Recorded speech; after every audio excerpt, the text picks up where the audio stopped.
In the summer of 2003, I was faced with a huge life-changing decision. I found myself coming home from a long day. I had just taken my family out to dinner. My oldest daughter was at home. She's about 13 years old or so. My family and I, we came in the back door of the house, and suddenly I was faced with a decision that forever changed my life in the way that I thought about safety, in the way that I thought about our policing system here in America. I got home from dinner one evening, just like any other night, coming in to relax.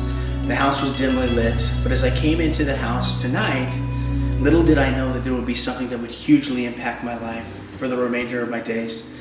I came into the house, my wife and my little girl, 3 years old, they went to the other side of the house.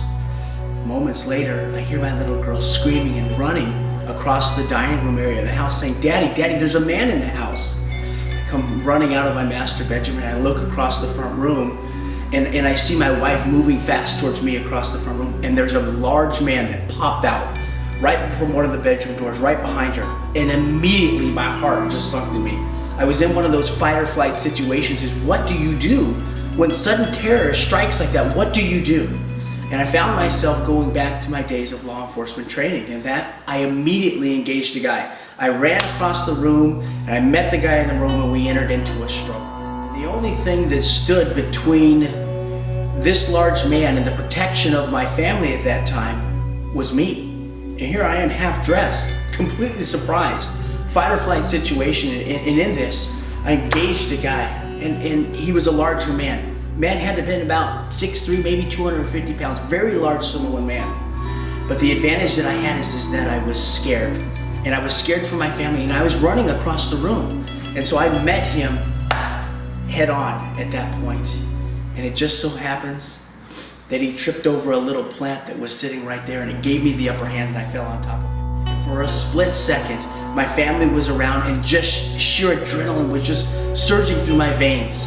And in that process here, I found that I had just incredible strength that was able to be on top of this guy. And I didn't know how many other men were in the house. I really couldn't hear the noises and the screams that were happening from my family. I don't think I mentioned this earlier, but I had another daughter that was home at that time, 13 years old. And I hear the screams coming from, and immediately the struggle continued on with this man. And my 13-year-old daughter is just looking at me, just completely frozen in the front room. My wife is screaming, my little girl is screaming. And suddenly I realized that I had to do something. I had to do something because I didn't know if there was any other people inside the house. And so I found myself striking this man several times, about the head and body. And what happened is it took the fight out of him. Whatever happened in that time, it just completely took the fight out of him. And so I grabbed his arms and I began to pull him out of the house, and yelling for my wife to call 911 and for my oldest daughter to unlock the front door. And so I drag him towards the front door, and as I get just coming out the front door onto the porch, I notice that there's a car across the street that suddenly fires up and takes off. And I can see that there's multiple people in the car, 2-3 people else in the car. And so my fear factor is I thought it was over because I'm getting this man out of my house. Suddenly it reaches a new height again because I go, how many more people are here? Complete terror. But my instinct is because I had been in law enforcement, my law enforcement instinct came back to we gotta clear the house. Immediately we gotta clear the house. My wife's on the phone here with 911. I return quickly to the inside of the house. I grab my gun and I begin to search the rooms and clear and make sure everybody's okay. So I cleared the house and I come back out to the front porch. Meanwhile, my wife is still on the phone with 911. I can begin to hear sirens outside in the background that I know the police are coming.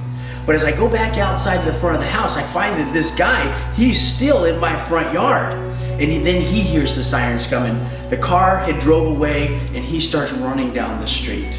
It felt like, I don't know, 10 minutes of time that had passed, but I guess it was just a matter of a few minutes.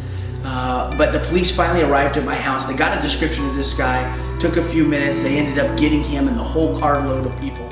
Here's the shocking part about this whole story, and perhaps an anticlimactical scene here in this, and that is that when the police came back to my house, the main officer that came out to investigate this thing and to take my story and all that, while he was very sympathetic when he came onto the scene to get this man, the problem came is once they got the man, he returned back to my house, and him returning back to my house And this is where my perspective of law enforcement in America completely changed.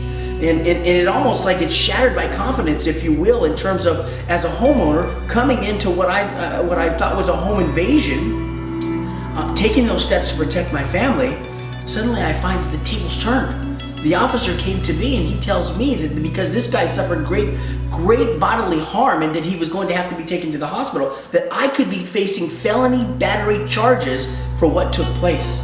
And this completely rocked me. This completely set me back on my heels, because I'm going, wait a minute. I used to be in law enforcement. I have this training. I was surprised by this event as it took place, and suddenly getting into the shower, and I'm surprised by this man, and I do what I think is necessary to defend myself and to protect my family, using the necessary force that I needed, and suddenly find that I'm on the defensive here in this matter, that I am going to be the one here that could potentially be brought up on charges along with this man. Horrified. And so hearing the officer share with me that I could potentially be facing these charges of felony battery, possibly lose my home because of some civil suit against me because of the injuries in which this man incurred in our struggle.